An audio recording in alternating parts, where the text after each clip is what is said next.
kanalımdan dünyadaki tüm dostlara selamlar, sevgiler, saygılar sunarak bu güzel modelin yapımını sizlere bu videomda anlatmak ve paylaşmak istiyorum arkadaşlarım.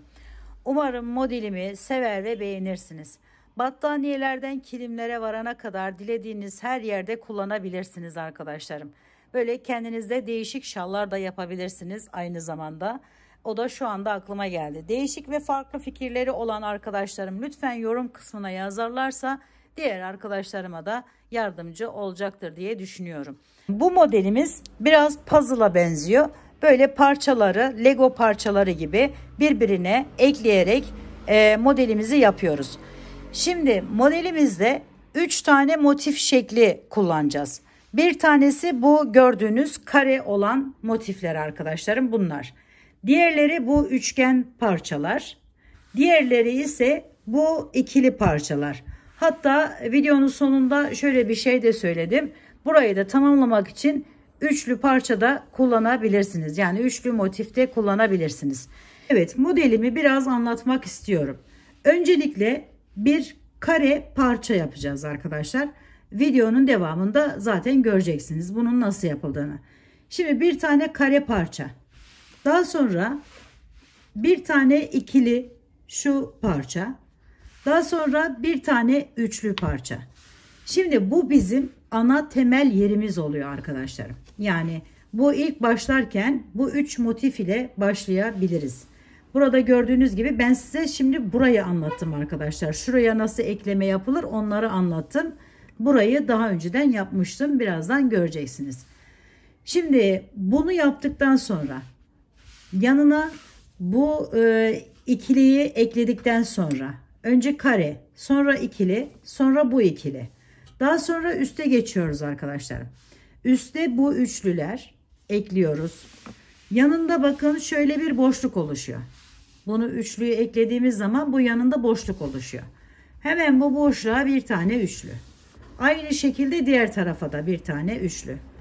Şimdi bu ana temel yerimiz oluştu. Bundan sonra devam ediyoruz. Eğer bu şekilde devam etmek isteyip de ortada sadece bir tane kareler olsun istiyorsanız arkadaşlarım aynı şekilde devam edeceksiniz. Yani şuradan bir tane buraya ekleyeceğiz. Sonra üçlüyü ekleyeceğiz. Bir tane bundan, bir tane üçlü. Ne projesi yapacaksanız bu şekilde devam edecek. Hayır, o şekilde istemiyorum derseniz hemen bu üçlünün yanına bakın şuraya bir tane büyük kare parça ekleyebilirsiniz. Bir tane kare ekleyip aynı şekilde devam edebilirsiniz. Yanına bu küçükten, ikiliden, ondan sonra tekrar bundan. Bu şekilde de devam edebilirsiniz. O zaman kareleriniz 2, 3, 4 yapacağınız projeye göre değişir arkadaşlarım. Bir şal yapacaksanız örneğin, şalda şu anda aklıma gelen bir fikir oldu arkadaşlarım.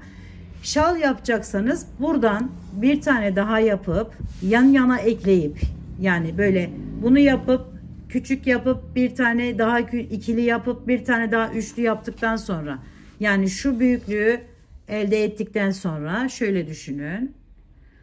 Bunu yaptıktan sonra arkadaşlar burayı yine şu açılan bakın şu köşedeki olanlardan buraya ekleyip sonuçlandırabilirsiniz. Yani bitirebilirsiniz. Bir tane eklerseniz zaten kenarları da böyle dilimli olacaktır ve daha güzel duracaktır. Evet, şimdi bu kadar anlattıktan sonra hemen gelin bu güzel modelin yapımına geçelim arkadaşlarım. Arkadaşlarım, şimdi modelimi yaparken 3 milim tığ kullandım ve Alize Cotton Gold'un şu şekilde iplerini kullanarak yaptım. Dilediğiniz her rengini, her türlü ipi kullanarak yapabileceğiniz bir çalışma. Evde arta kalan ipleriniz varsa onları da değerlendirebilirsiniz. Şimdi birazcık şöyle bahsetmek istiyorum. Gördüğünüz gibi ben bu kadarını yaptım. Aynısından bir de üzerine yapacağız. Ve bakın şöyle hazırladım.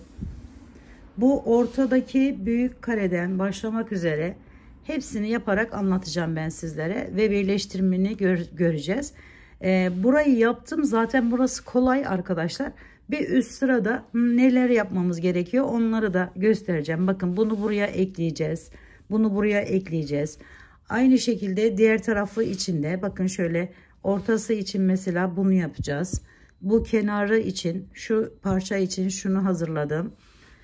Ve bu ikili olan içinde bunu hazırladım arkadaşlar. Bunları da buraya ekleyerek şimdi modelimize geçeceğiz. Şimdi öncelikle şu parçayı tamamlayacağız arkadaşlar. Onun için ben önceden hazırladım. Bakın şöyle 3 tane. Hemen başlayalım. Bu renk ipimi alıyorum. Ortaya hangi renk ip kullanacaksak onu alıyoruz. Şu şekilde bir halka yapıyorum. İçerisine giriş yaptım.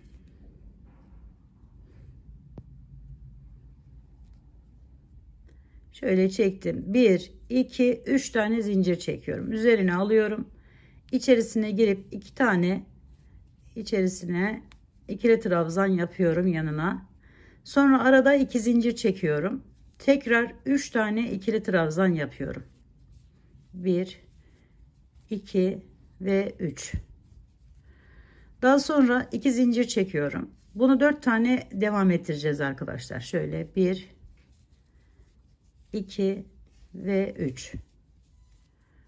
2 zincir çekip bir daha 3 tane ikili trabzan yapacağız.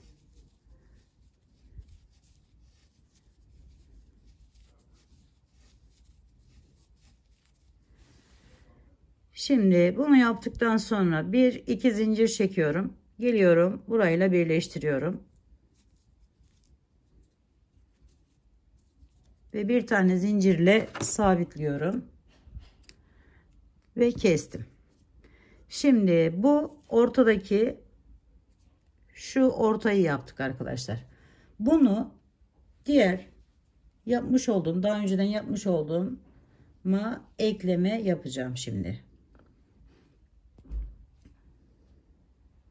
Bu ipim biraz az kaldı diğerini yaparken. Evet. Şimdi bunu alıyorum.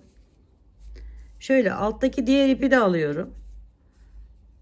Ve ikisini biraz şöyle birbirine kıvıralım.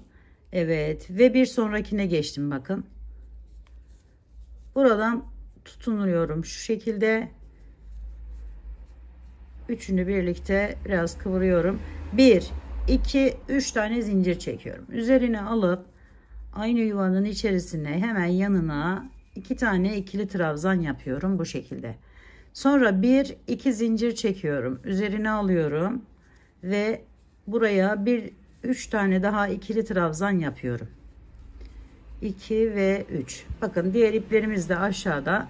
Şöyle sonra daha sonra bu fazlalıklarını kesebilirsiniz. Şimdi diğerine geçeceğim.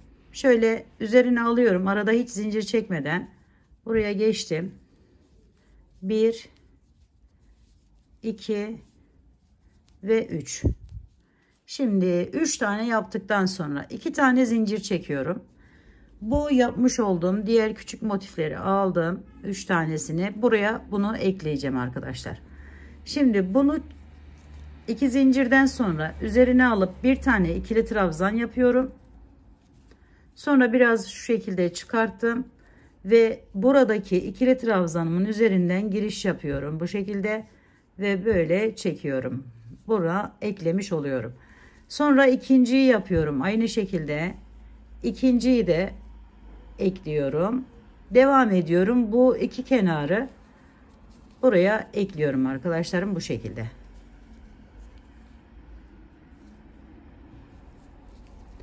Şimdi bir tane üzerine alıyorum ve buraya geçtim. Birinciyi yaptım. Bakın bu kenarı ekliyoruz. İkinci üçlümüze geçtik.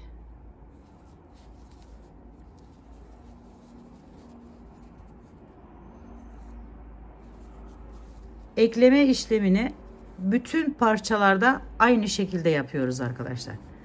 Şöyle üçüncüyü de yaptım. Üçüncüyü de getiriyorum. Bakın buraya ekliyorum. Sonra 2 zincir çekiyorum. 1, 2. Üzerine alıp tekrar bir ikili trabzan yapıyorum. Ve şöyle yine biraz çıkardım. Bunun bu tarafa ekleyeceğimiz için bunun ilk ikili trabzanının üzerinden giriş yapıyorum.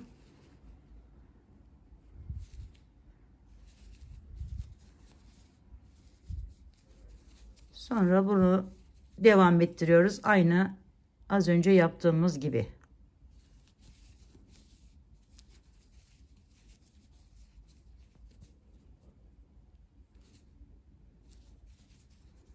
Şimdi birinci yeri bağladık. Sonra diğer köşeye geçtim. Oraya da burayı bağlayacağım.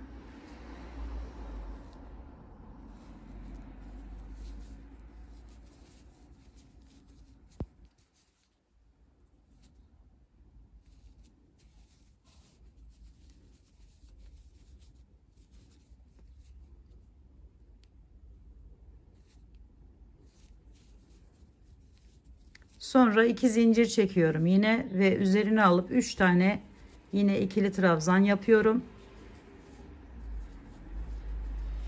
Sonra ise geliyorum burayla birleştiriyorum. Bir tane zincir çektim ve bir miktar ip bırakıp kesiyorum arkadaşlar. Şimdi bunu yaptıktan sonra hemen bu koyu olan rengimi alıyorum, ona geçeceğim. Şöyle giriş yapıyorum. Hatta şu ipi burada elimizin altından gitsin diye buradan da başlayabilirim. Şöyle herhangi bir köşesinden giriş yapıyorum. 1 2 3 tane zincir çekiyorum. Sonra yanına 2 tane ikili trabzan yapıyorum. 1 2. Sonra hiç zincir çekmeden devam ediyorum. Bakın şu aradaki boşluğa giriş yapıyorum. Şu ikisinin arasındaki yere giriş yaptım. 1 2 3 tane buraya ikili trabzanımı yapıyorum. Sonra üzerine alıp bakın şu 2 tane köşelerdeki yerleri bırakmıştım. Onların içerisinden giriş yapıyorum. 3 tane ikili trabzan yapıyorum. 2 ve 3. Sonra üzerine alıyorum. Buradaki diğer motifimin bu köşesinden giriş yapıyorum. Bu ipimizi de böyle yok edelim. 1 2 ve 3. 3 tane de buraya ikili trabzan yapıyoruz. Şimdi devam ediyoruz. Aynı şekilde üzerine alıp bu ikisinin ortasına arkadaşlar giriş yaptım ve buraya 3 tane yine ikili trabzan yapıyorum. 2 ve 3. Yine üzerine alıyorum, köşeye geçtim. Köşeye aralarında 2 zincir olan 3 tane, üçer tane ikili trabzanlarımı yapıyorum.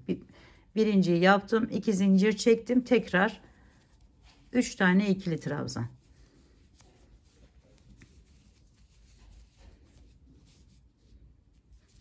Bu şekilde devam ediyoruz.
Şimdi son köşeye geldik. Üzerine aldım. Yine köşeye giriş yapıp 3 tane önce ikili trabzanımı yapıyorum. Daha sonra 2 zincir çektim ve geliyorum burayla birleştiriyorum. Buradan arkadaşlarım bir sıra daha bununla devam edeceğim için şu şekilde geri döndüm. Ortasına giriş yaptım. 1 2 3 tane zincir çektim ve yanına köşe olduğu için 2 tane ikili trabzan yapıyorum önce. Sonra da bu boşluklara 3'er tane ikili trabzan yaparak devam ediyoruz.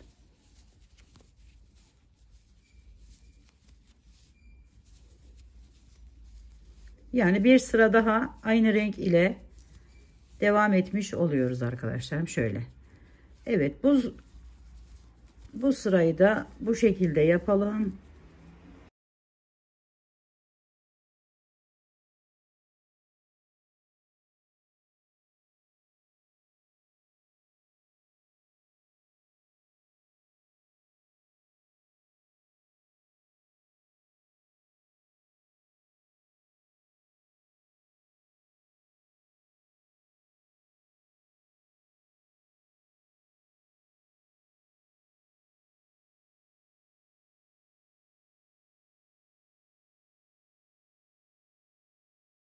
Şimdi ikinci sıranın sonuna geldik. Şöyle hemen giriş yapıyorum yine.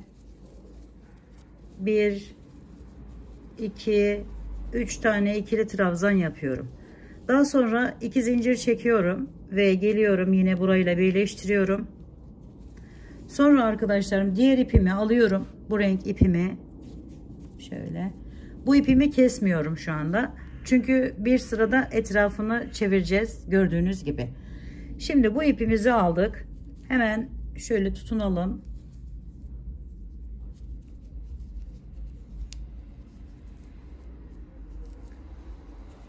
Tutundum ve sıkıştırıyorum biraz. Şöyle giriş yaptım. Çekiyorum. 1 2 3. Sonra 2 tane ikili trabzan yanına. Ve yine aynı az önce yaptığımız gibi diğer renk ipimizle bunu da şöyle aradan götürelim bir sıra. Yani bir tane.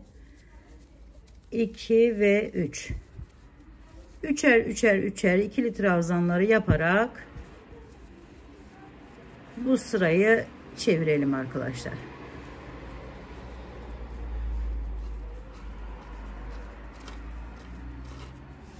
Şöyle aynı şekilde devam ettirelim. Evet, şimdi bir sırada bununla tamamladım arkadaşlarım. Şöyle birleşimimi yaptım ve diğer ipimi alttan alıyorum hemen. Şöyle giriş yapıyorum. Şimdi ilk yapacağımız parçanın bütün etrafına şöyle bir tane zincir çekelim ki daha rahat edilsin. Alttan biraz götürelim diğerini de. Şöyle bakın. Aralarından giriş yapıyorum ve sık iğne ile çeviriyorum. Hiç atlama yapmadan arkadaşlar bütün hepsini, yoksa kasar böyle sıkar. Güzel durmaz. Her birisinin arasından giriş yapıyoruz ve birer tane sık iğne yapıyoruz.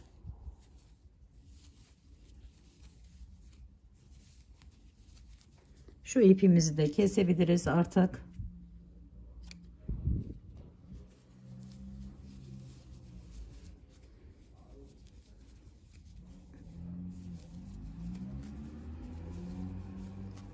Çok fazla sıkmayın bu işlemi yaparken. Evet. Şimdi bir kenarını ben anlatacağım, yani bağlamasını buraya ekleyeceğiz arkadaşlar.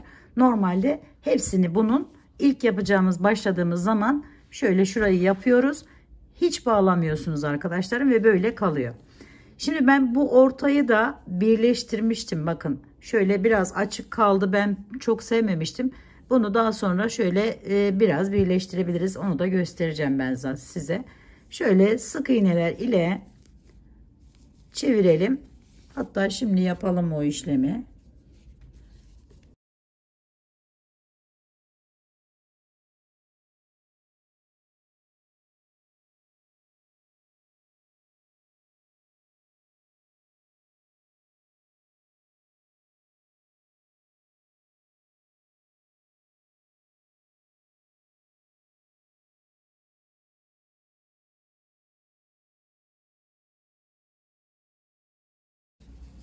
Şöyle göründü mü daha güzel oluyor. Benim daha çok hoşuma gidiyor.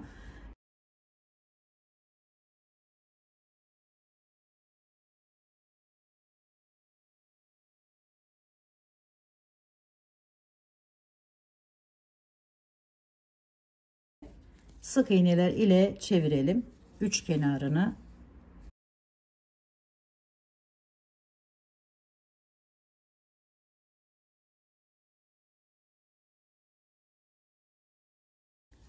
Arkadaşlarım, bu köşeleri 3 tane sık iğne ile dolduruyoruz. Şöyle.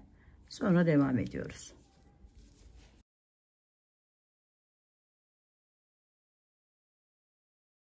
Evet arkadaşlarım, şimdi bakın şöyle geldim. Bunu bu parçama ekleyeceğim. Nasıl ekleyeceğim? Şöyle biraz çıkartalım ki çıkmasın. Bakın, motiflerimiz zaten aynı. Aşağıda kullandığımız ve burada kullandığımız. Şimdi bu motiflerin hemen bakın şöyle bitim yeri şurası. Şöyle iyice anlaşılsın istiyorum. Şu bitim yeri, yani şuradan bağlamaya başlayacağım arkadaşlar. Bunun da köşesinden bir tanesini yaptım. Şöyle çevireyim. Köşesinden bir tanesini yaptım. İkinci sık iğnemi hemen yapıyorum. Şöyle ve biraz çıkartıp buradan bu şekilde çekiyorum. Sonra diğer sık iğnemi yapıyorum ve sıradan devam ediyorum arkadaşlar. Buraların sayıları aynı. Çünkü hemen bakın ortadan giriş yaptım ve bunu tam bu diğer karemin, diğer motifimin, şu motifimin üzerine gelen şuraya ekleyeceğim. İlk başladığınız zaman tabii ki de böyle bir şey yaşamayacağız. Onları sadece diğer kenarlarındakileri ekleyeceğiz. Kenardakileri yaparken buraya ekleme yapacağız. Ama bu ikinci sıramız olduğu için ve burası gerçekten hani şey olduğu için ben size buradan başlayarak anlatmak istedim. Çok fazla da zamanınızı almak istemediğim için. Şimdi böyle yaparak arkadaşlarım bu parçayı bunun üzerine ekliyoruz.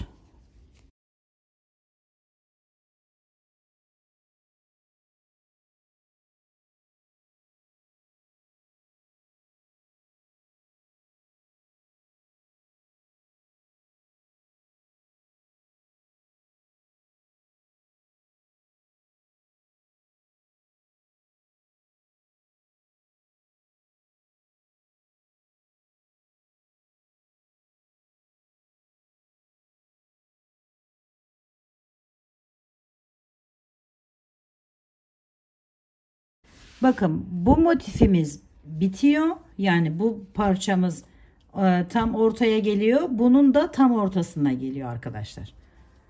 Onu da söyledik. Şimdi hemen buradan giriş yapıp ekliyorum. Tam orta yere gelmiş bulunuyoruz şu anda. Yine aynı şekilde devam ediyoruz.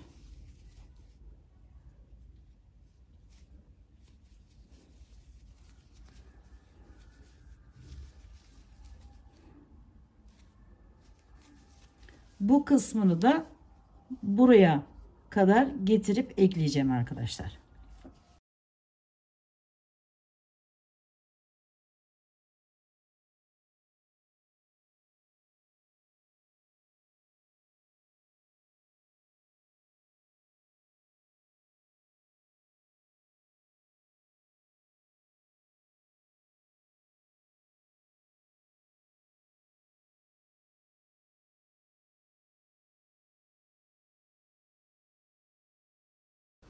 Bakın, buraya geldik. Bunun da tam orta kısmına gelmiş bulunuyoruz.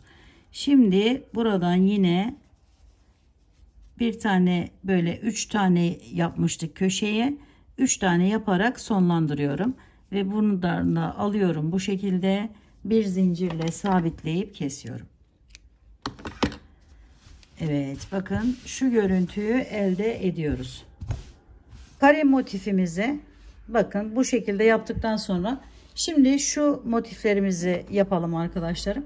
Bakın şöyle, ben daha önceden bu ortadaki motif aynı zaten gördüğünüz gibi. Hemen onun etrafını nasıl çevireceğimizi bir göstereyim sizlere. Şöyle yine aynı şekilde bakın şuradan giriş yapıyorum. Şunu yapalım arkadaşlar, şu anda bunu yapacağız. Buradan giriş yaptım köşesinden. Buradan tutunuyorum.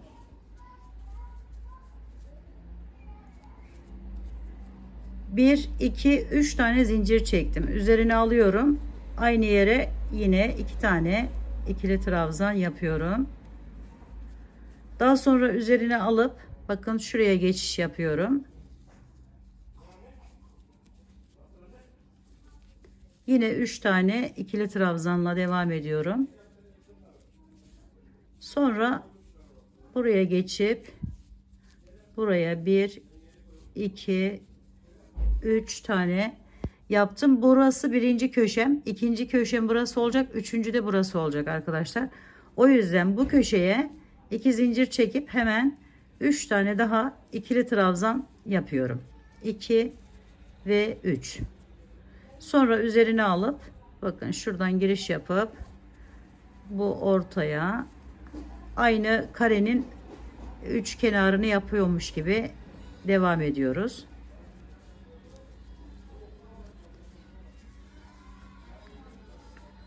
Sonra bu boşluğa giriş yaptım. Oraya da yine 3 tane ikili trabzan yapıyorum.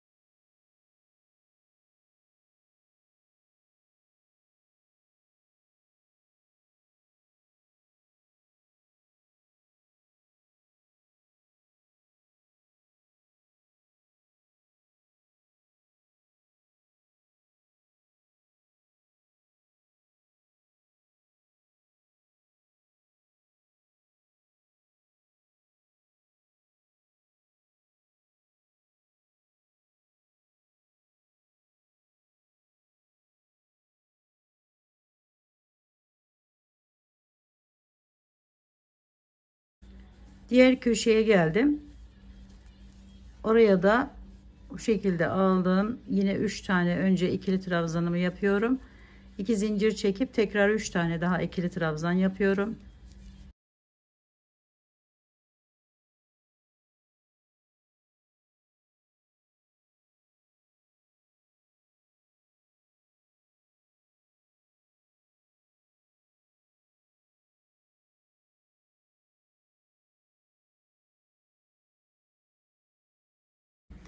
Şimdi bakın şu görüntüyü elde ettik. Sonra buradan 1 2 3 tane zincir çekiyorum. Çeviriyorum. Geri dönüş yapıp bu boşluğa 3 tane ikili trabzan ile devam ediyorum. 2 ve 3. Sonra aynı şekilde aralardan giriş yapıp alarak devam ediyoruz arkadaşlar.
Son yere geldik bu şekilde. Üzerine bir tane alıyorum ve bu en uçtaki zincirimin içerisinden giriş yapıp buraya bir tane ikili trabzan yapıyorum.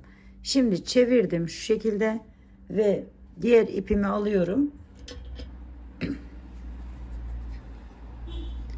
Buradan giriş yaptım.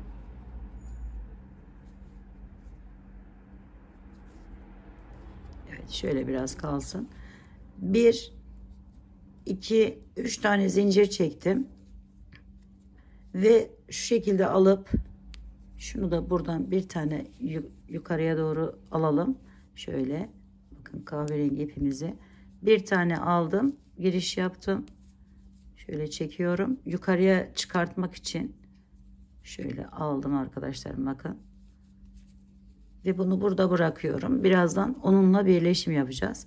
Sonra üzerine aldım, devam ediyorum.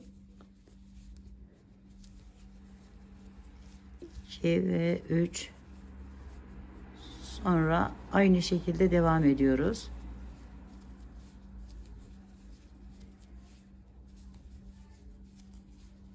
Bir sırada bu rengimiz ile tamamlayacağız.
Şimdi arkadaşlar bunu buraya ekleme işlemini yapalım hemen. Şöyle aldım, bakın. Buraya bir tane sık iğnemi yaptım. Tutunduktan sonra, zincirimden sonra şu şekilde çıkarttım. Ve şu ilk köşesinden hemen giriş yapıyorum. Şöyle. Ve buradan alıp bunu buraya bağlamaya başlıyorum. Sonra aşağıya inip bir tane sık iğne. Yine burada da ortadaki birleşim yeri olan şuraya kadar, diğer de aynı şekilde gelecek zaten buraya. Şimdi göreceksiniz. Oraya kadar devam ettiriyorum.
Evet, bakın, geldim buraya.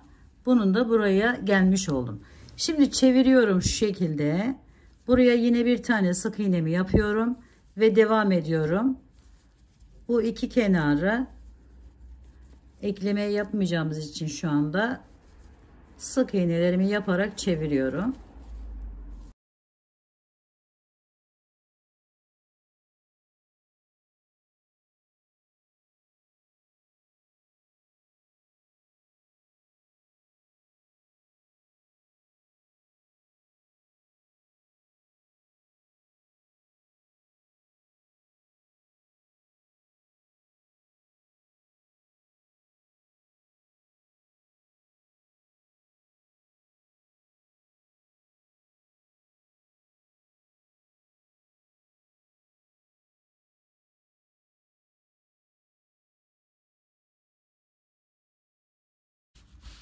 Evet arkadaşlarım, bakın. Şimdi birinciyi yaptım. İkinciyi de yaptım. Şimdi bir tane buraya sık iğnemi yaptıktan sonra geliyorum şöyle. Şunun, bakın, bu kare olan motifimizin birleşim yeri olan şuradan giriş yapıyorum. Bu şekilde ve bağlıyorum. İkinciyi de aynı şekilde çıkartarak şöyle alarak birleştiriyoruz.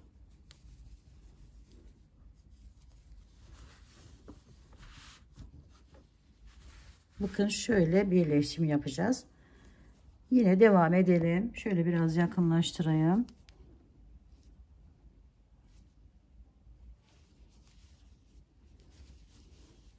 Birleştirme işlemini iğne yardımı ile de yapabilirsiniz arkadaşlar. Hangisi kolayınıza giderse, illa bu şekilde yapacaksınız diye bir şey yok yani. Şöyle birleştirelim.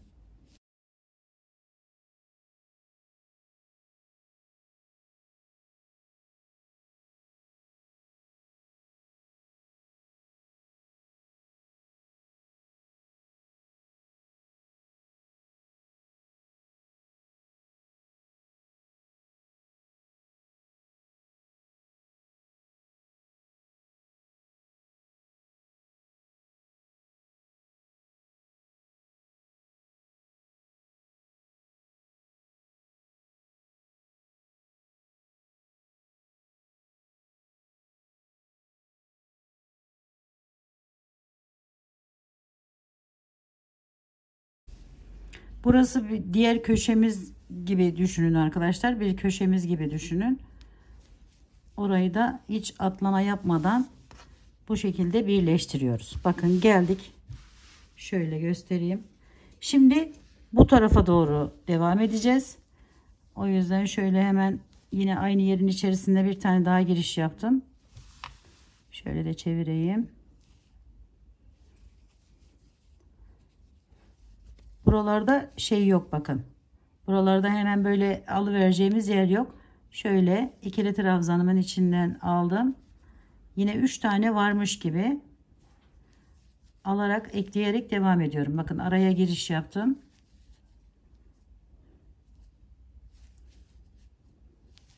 Bir tanesini buradan,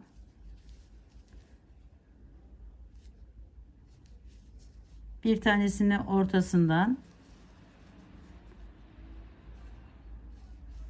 bir tanesini de bu birleşim yerinin hemen yanından alarak ekleme işlemini yapıyorum. Buralar aynı. Yani buralarda var, bakın, hemen ikili sık iğne yapacağımız yerler. Şöyle yine aralarından girerek alırsak daha güzel duruyor.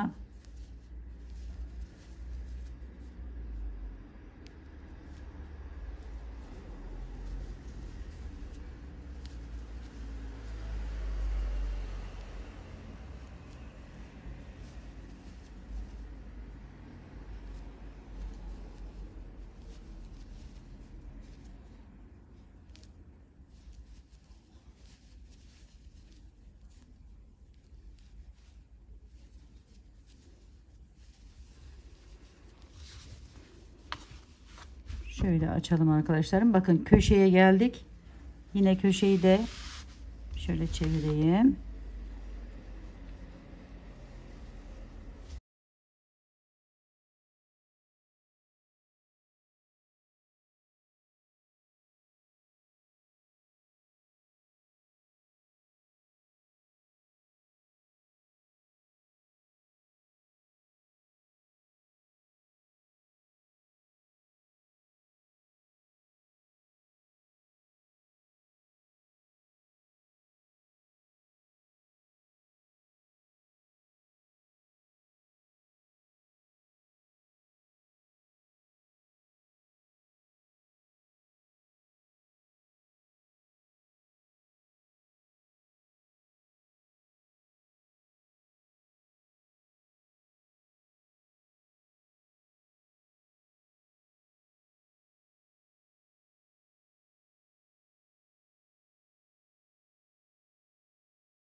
Şimdi bakın, hemen alacağımız yer olmadığı için yine aynı biraz önce yaptığımız gibi buradan da şu şekilde alıyorum. Şöyle çıkar.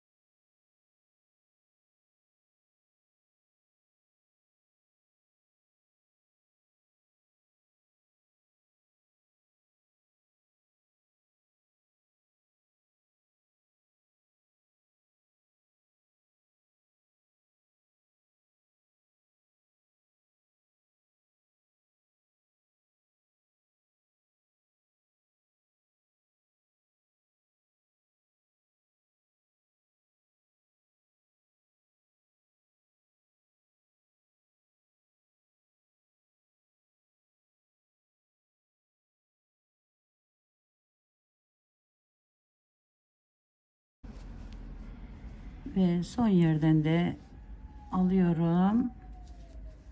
Birleşim işlemini tamamlamış oluyorum arkadaşlar. Şöyle. Evet. Bir zincir çekip sabitliyoruz ve kesiyoruz. Şimdi bunu arkaya alıp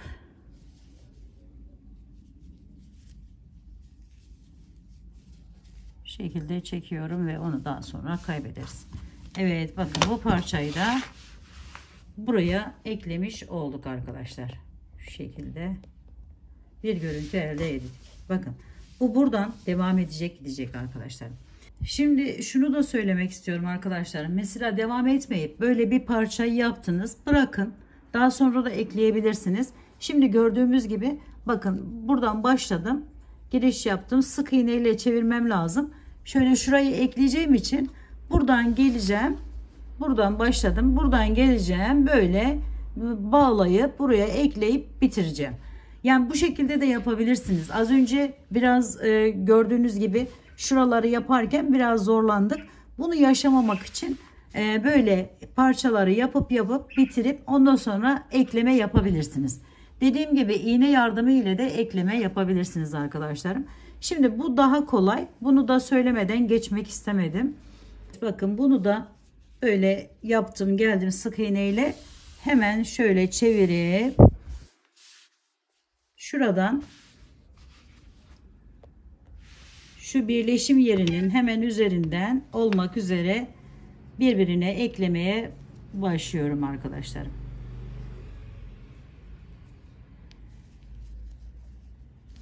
Yani ekleme işlemi aynı zaten. Şöyle sadece bu şekilde yapabileceğinizi de göstermek amaçlı. Şimdi bunu buraya ekleyelim.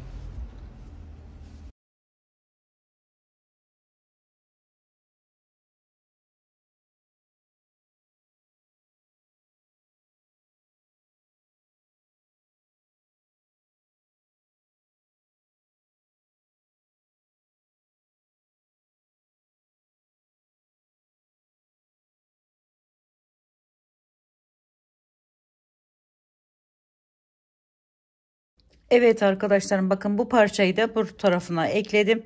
Dediğim gibi bu şekilde devam edip gidecek ve harika bir görüntüye sahip olacak arkadaşlar. Bu da aynı şekilde buradan devam edip gidecek. Burası farklı olacak, burası farklı olacak. Böyle çok güzel bir görüntüye sahip olacak arkadaşlar projeniz. Buraya kadar umarım anlaşılmıştır. Şimdi bu kenarına ekleyeceğimiz şu parçayı da ben size anlatmak istiyorum. Çünkü ilerleyen zamanlarda bu şekilde boşluklar olacak ve bu boşluğu da hem bu boşluk yaparken hem de şurayı bakın yan yana devam edip arttıracağınız zaman böyle arada boşluklar oluşacak ve oraya da bu şekilde ikili olarak yapıp ekleyeceğiz arkadaşlar. Şimdi modelin ana konusu, ana şekli bu şekilde. Bu ikiliyi de yapalım hemen. Yine aynı az önce üçlüde yaptığımız veya dörtlüde yaptığımız gibi bu köşesinden giriş yapıyorum arkadaşlarım. Bir köşesinden giriş yaptım. Şöyle aldım ve buraya 1, 2, 3 tane zincirle bağlıyorum. Sonra yanına yine 2 tane ikili trabzan yapıyorum.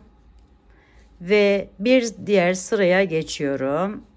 Boşluğun içerisinden giriş yapıp 3 tane buraya ikili trabzan yapıyorum. Sonra köşeyi yapıyorum.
Yine 3 zincir çektim. Geri dönüyorum.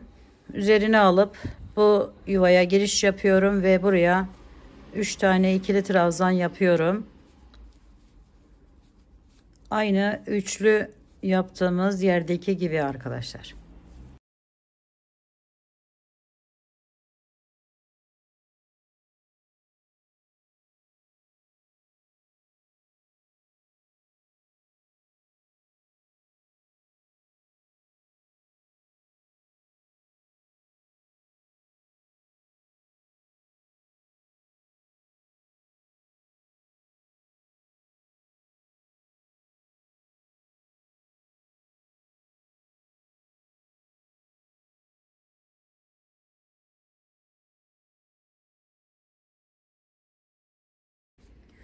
Üç tane zincirden sonra üzerine alıyorum. Hemen yandaki yuvaya geçiş yapıyorum ve buraya 3 tane ikili trabzan yapıyorum arkadaşlar. Sonra üzerine alıp devam ediyoruz. Üçer tane üçlü trabzanla ikili trabzanlar yaparak.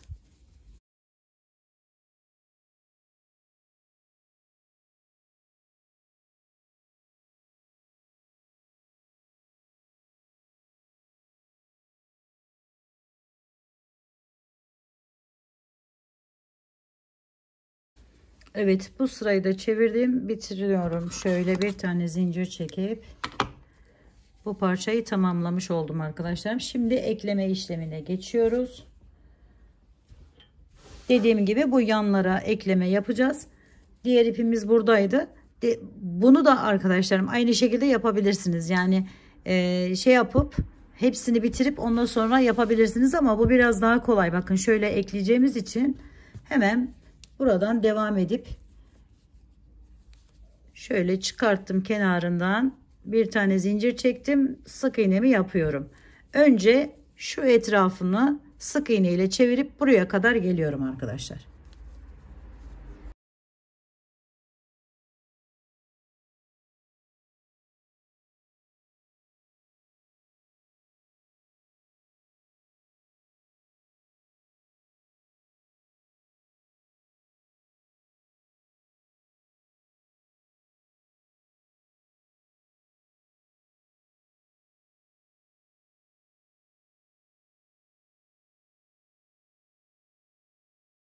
Evet arkadaşlarım, sık iğne ile geldim. Bakın bu köşeye, birinci köşem, bir tane buraya sık iğnemi yaptım.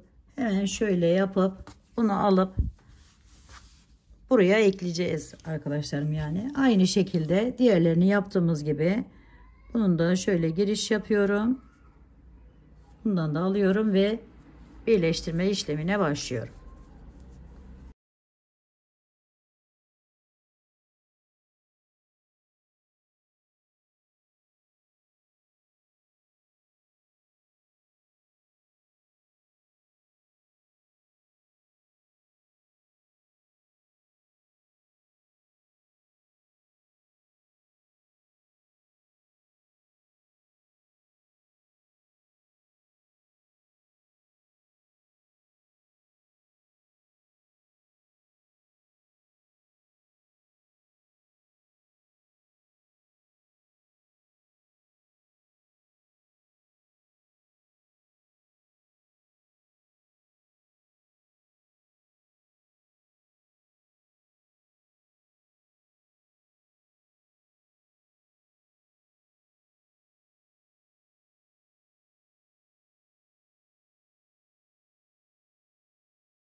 Evet, bu parçayı da tamamladık arkadaşlar. Gördüğünüz gibi buraya eklememizi yaptık.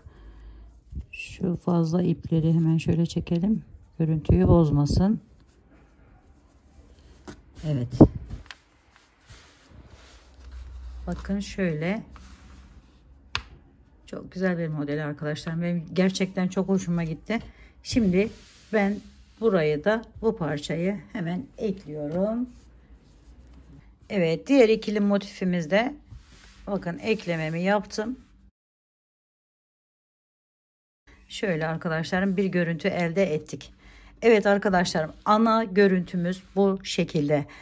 Şimdi alize koton bir ip kullanıyorsanız kesinlikle ütü yapın derim. Ben bu parçayı hemen bir ütü yapıp geleceğim ve kapanışı hep birlikte yapacağız arkadaşlar. Evet arkadaşlarım, bakın modelimizi tamamlamış bulunuyoruz. Şimdi şu bitim yeri olduğunu düşünün. Bitireceğiniz yer. Buraya hemen şöyle şu ikili yaptığımızın üçlüsünü yaparak bu kısmı da ekleyerek tamamlayabilirsiniz. Umarım modelimi sevmiş ve beğenmişsinizdir. Yapacak olan arkadaşlarıma şimdiden kolaylıklar diliyorum. Örgümü dediniz kanalıma abone olmayı, beğenmeyi, yorum yapmayı, paylaşımda bulunmayı unutmazsanız çok mutlu olurum arkadaşlar. Bir dahaki en güzel, en değişik, en farklı örgü modellerinde görüşmek üzere. Hoşça kalın, sağlıkla kalın, Allah'a emanet olun arkadaşlarım.